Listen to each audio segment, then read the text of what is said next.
Alright, see how this stuff works. Got new stuff. Going outside. Neighbors got stuff going on, so that's going to be a little annoying and loud. Oh well. So, we're going to do story time. We'll start out here. Crap.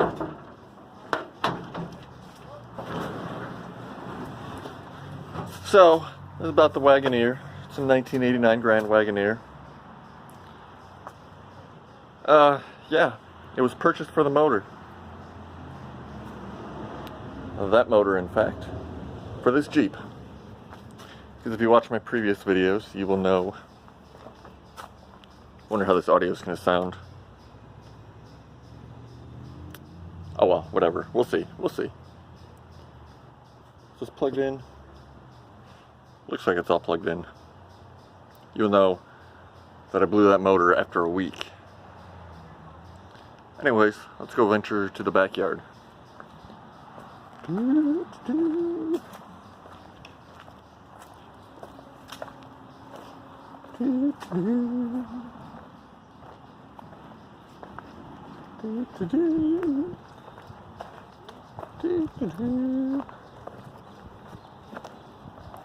Look, all the ruts got fixed.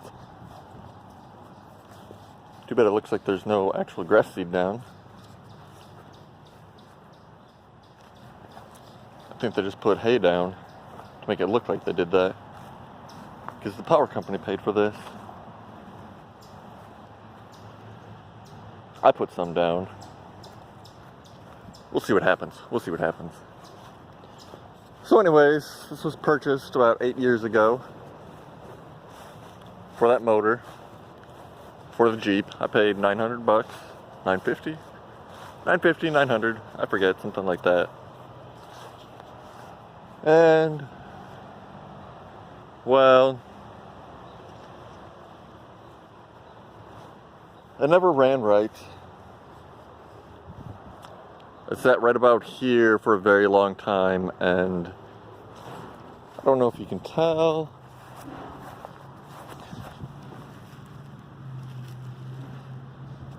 But this ivy started growing up the wheels and everything. So, we'll come over here. Let me turn the mic around, because I'm going to be facing it towards the Jeep. The camera anyways. Let me see, how do you do this? Can I just...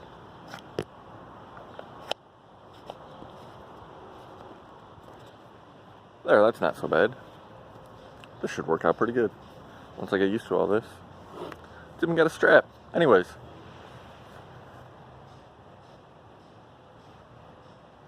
Here's the back. The window used to be in here, but the track is broken. And now, the whole tailgate is broken. It doesn't even want to open. It's got a sweet handle right here. This side is broken. It's got a sweet, if this would ever work, I would like to fix it one day, but it's a Grand Wagoneer, so it's got the electric motor to raise and lower the window. You put your key in, it goes down, it goes up. I'd like to fix this too. But look at this thing. That door's been replaced. I have a whole set of new doors. You can kind of see that one's broken. Little tiny wheels for this beast. Oh, of course. Neighbor's gonna start mowing. Fucking hell. Okay, because she's mowing, we're going to sit inside and finish the story before we walk around. One note, this used to look pristine on the inside, but because of depression and everything, this thing has leaked a lot of water because 2 windows are broken, the roof leaks a little. That used to be that color. But anyway, so I purchased this for the motor. Family convinced me because it's turning winter time that this would be better for winter because it will be warmer. And it was. It was pretty awesome. Except for the motor. Never wanted to run right, which probably turns out to be the fact, and I learned this a lot later in life, that the intake bolts were not even finger tight. They were barely on there. Whoever built this truck used some good quality stuff on the motor. The motor was pretty good, but they did not put it together very well, put it that way. So when I bought this, had a crappy Sony stereo. I put in a Pioneer. I don't know where that is now. I think it's broken. And here's one of my favorite features here.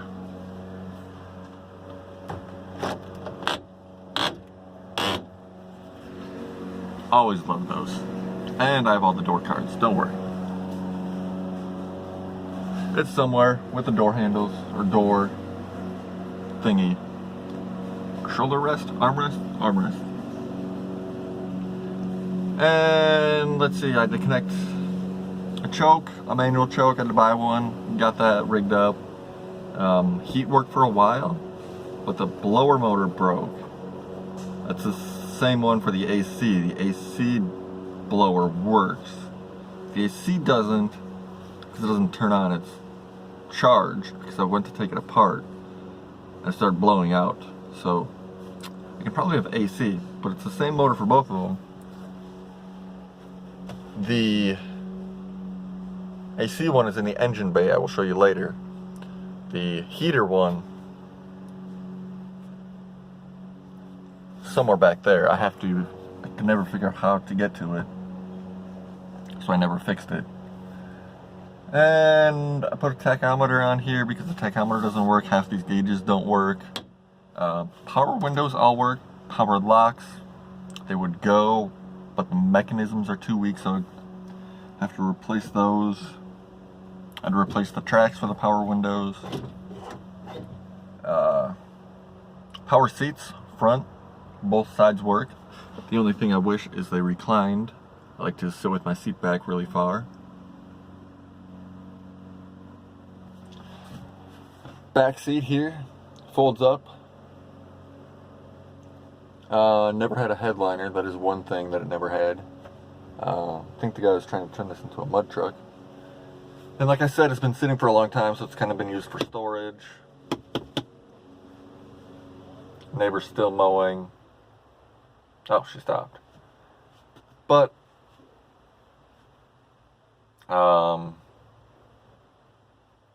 it came with the AMC 360 V8. Sounds really good. Carbureted. Would overheat a lot because of the intake problems. Or it'd be vacuum leaks. And no one ever explained those to me very well. But I did get the carburetor working pretty good. I used to backfire really bad. It blew up 2 distributor gears. So I had to replace those. I did a whole timing set because that was super stretched out, it turns out. That was a huge hassle. Ordered the wrong stuff like 3 different times. Eventually got the right one. I got matching gears also. There's no speakers in here anymore. Took those all out. Oh no, that's kind of sad. Rust is a sad, sad thing.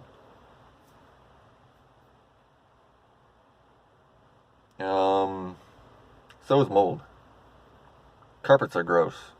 They were good, but now they're gross. I wish it was the maroon interior. But anyway, so I used to do burnouts in this. I could do burnouts. The rear end was welded. poorly, mind you, and you couldn't remove the axle shafts, which I'll get to that later.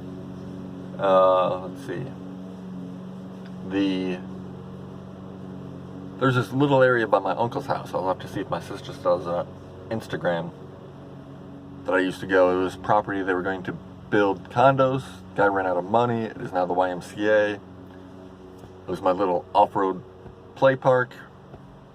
There was this little ditch. It was actually really big.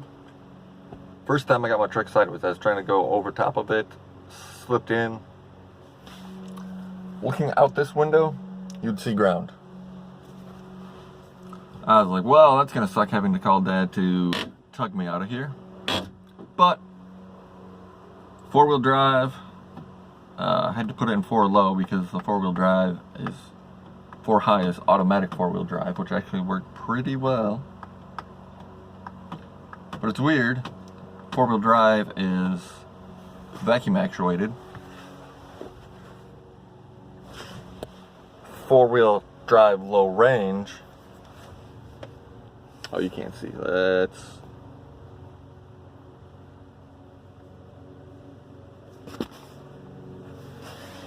the little bar.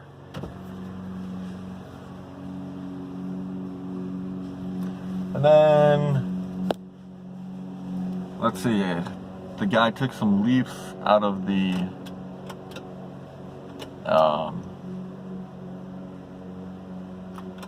front. He was trying to lower it. I'll have to show you pictures. I'll have to put in some pictures of what it was like when I first bought it. This thing was all jacked up. That's why I thought they were trying to turn it into my truck. They did it all poorly too. And when the guy put the leaf springs back together, it cracked the transfer case, and then he never tightened everything down, so when you would go above 20 miles an hour, the whole front end would be going woo, and you wouldn't be able to control it. So that's one thing I learned about leaf springs, is make sure everything is tight if it's wobbling all over. The rear, he didn't touch. I ended up putting everything back to stock. I got stock drive shafts. I got two spare, what are they? Transfer cases. I put one on. Actually, I had a shop do it because I needed some, I didn't have the tools. It's heavy as shit. And I needed there's a plate under there that needed to be cut. And they did all that for me for a relatively good price. They did some brake lines, some other little things too that I didn't ask for, but really needed because I knew I was going to be driving it every day. I told them that's what I wanted. Let's see.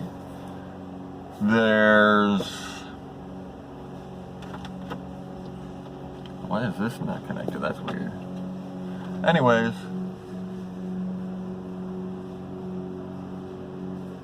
So I moved to Rockford from Grand Rapids. That's where I did a lot of the work on the truck. The motor was really dirty, a lot of crap in it. It looked like mud. Did a motor flush. Looked like mud that came out. Somebody definitely used stop leak for the radiator. Let's see, I did get in an accident. I didn't realize the rear brakes were not working, so in the wintertime, I was going down a big hill.